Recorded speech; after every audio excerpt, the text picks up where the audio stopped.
Hey, what's up guys? So for today's video, mayroon pa akong i-share at i-unboxing po natin. Dumating lang po to kanina. Ito po yung ito yung gagamitin natin sa pang-exercise natin dito sa ating bilbil. Diba? Yan ang magandang gamitin. So habang nag-exercise. At yun na nga guys, dito itatry po natin to sukat dito sa bilbil natin kung kasya ba, kasi medium kasi yung binili po natin.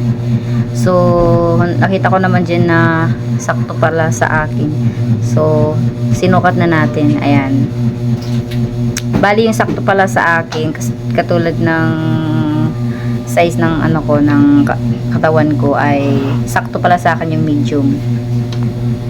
Ayan, so napakaganda niya po. Ito lang po yung pinaka nakita ko sa lahat ng gumagamit ng ganito, kahit yung mga kapatid ko. Mas gusto ko po yung nabili ko po ngayon.